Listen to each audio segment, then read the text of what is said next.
The Pursuit of Rising Sun number 16, Eddie Rickenbacker's aerial battles in WWY. Welcome to an in-depth exploration of one of the most captivating aerial duels of the First World War.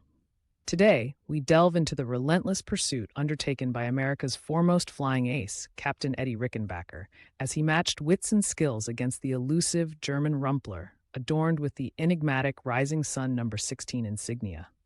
This is not merely a tale of dogfights and aerial maneuvers. It's a story of technological innovation, strategic prowess, and the indomitable spirit of pilots who shaped the very nature of aerial combat.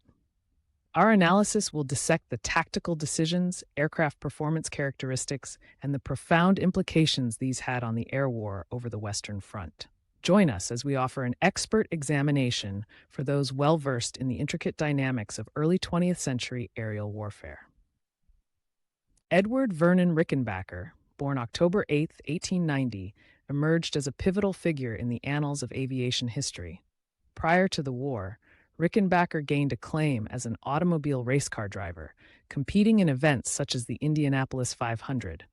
His deep understanding of engines and mechanics provided him with a unique advantage in aviation, a field where mechanical failures were common and could be fatal.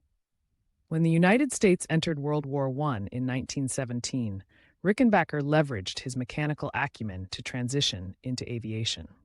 Initially serving as an engineering officer, he was soon drawn to piloting, where he could combine his technical knowledge with innate tactical instincts.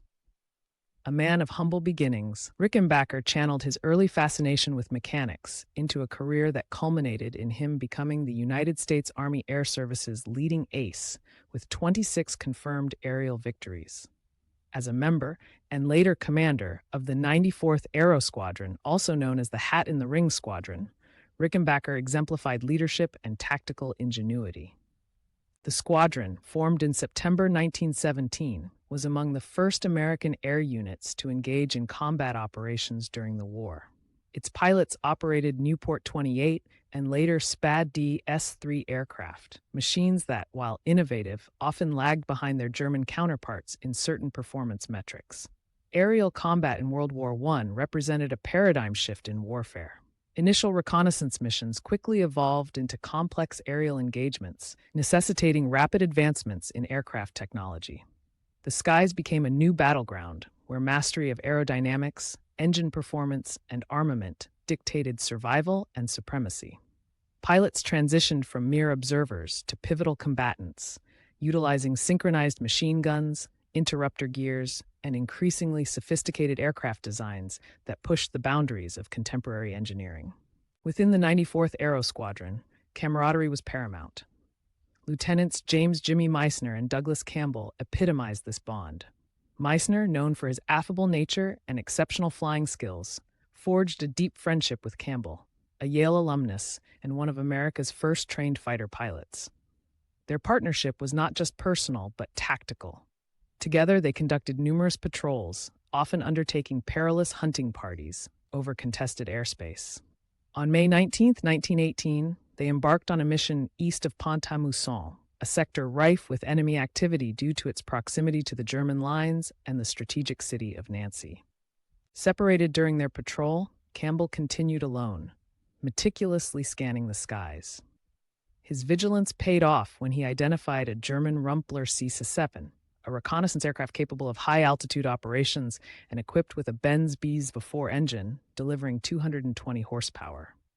The Rumpler was notorious for its ability to reach ceilings of up to 20,000 feet, often outpacing Allied fighters in altitude.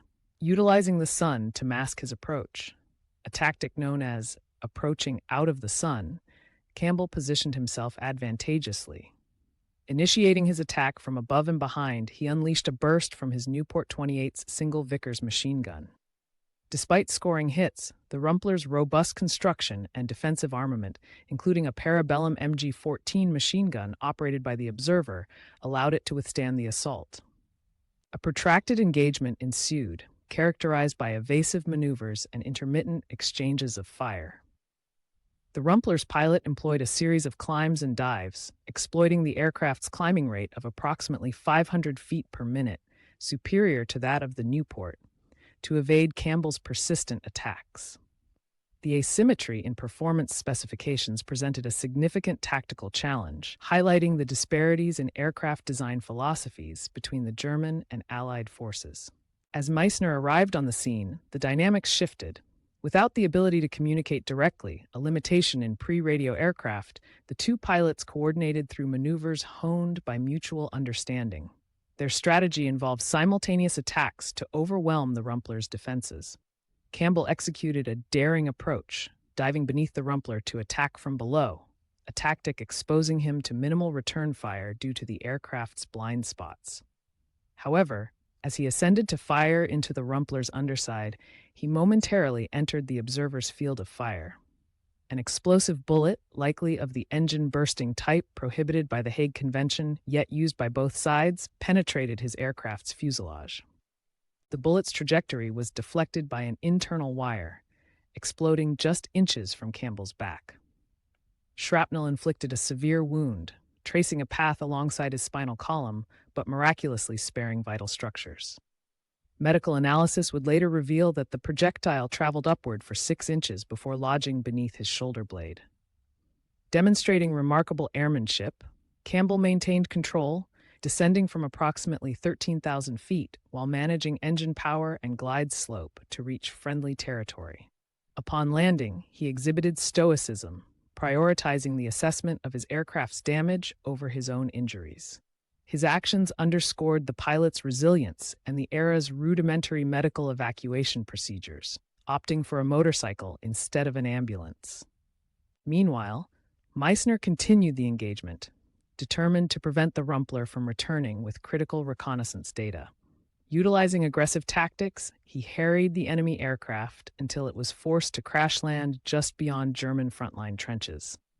The subsequent artillery bombardment by Allied forces ensured the destruction of the Rumpler, denying the enemy both the aircraft and its valuable intelligence. Parallel to these events was Captain Rickenbacker's fixation on a particular adversary, the Rumpler bearing the Rising Sun No. 16 insignia. This aircraft not only symbolized a personal challenge, but also represented the broader technological disparities faced by Allied pilots. Rickenbacker's initial engagement with No. 16 highlighted the limitations of the Nieuport 28. Despite its maneuverability and a top speed of approximately 122 miles per hour, the Nieuport was restricted by its service ceiling of around 17,000 feet. In contrast, the Rumpler C-7 could operate effectively at 20,000 feet or higher, owing to its superior power-to-weight ratio and advanced carburation systems, enabling high-altitude performance. The German crew employed tactical altitude advantage, a concept rooted in the fundamentals of energy management in aerial combat. By maintaining higher potential energy, they could dictate engagement terms, descending to attack and climbing back to safety, a luxury the Nieuport could not afford. Rickenbacker's recognition of these strategic principles underscores his advanced understanding of aerial warfare dynamics. Undeterred, Rickenbacker endeavored to neutralize this advantage. On subsequent sorties, he experimented with different configurations, including reducing armament to lighten the aircraft and improve climb rate. He sought out Nieuports with superior engines, understanding that even marginal gains in horsepower could translate to critical differences in operational ceiling.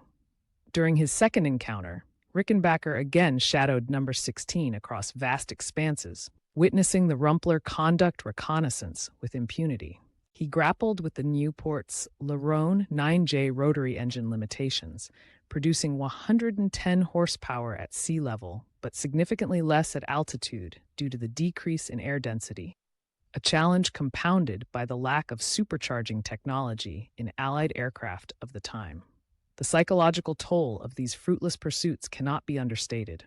Rickenbacker's narratives reveal a blend of frustration and professional obsession, reflective of the high stakes associated with aerial intelligence and the personal honor codes held by fighter pilots.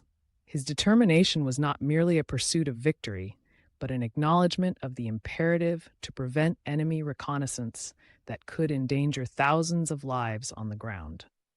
Convinced that a superior aircraft was the solution, Rickenbacker arranged to fly Captain Mars Nieuport, reputed for its exceptional climb performance. The aircraft's engine had undergone meticulous tuning, aiming to optimize fuel-air mixture for higher altitudes, a process involving adjustments to the gnome monosoupape's variable air controls. Despite these efforts, the inherent design constraints persisted. During the third confrontation, number 16 maintained its altitude supremacy, effectively neutralizing Rickenbacker's tactical options. The Rumpler's crew demonstrated disciplined adherence to energy tactics, declining to engage on unfavorable terms. This impasse illuminated the broader issues within Allied aviation procurement and technology during 1918. While Germany fielded the formidable Fokker D-7, equipped with high-compression BMW 3A engines featuring altitude-compensating carburetors, Allied forces lagged behind. The SE-5A and SPAD S-3 represented steps forward, but were not universally available to units like the 94th Aero Squadron. Additionally, the American aircraft industry was still ramping up production, with designs like the Curtiss JN-4 Jenny being unsuitable for frontline combat roles. Rickenbacker's subsequent illness and leave to Paris marked the end of his direct engagements with number 16. His experiences highlight the intricate interplay between pilot skill, technological capability, and strategic necessity.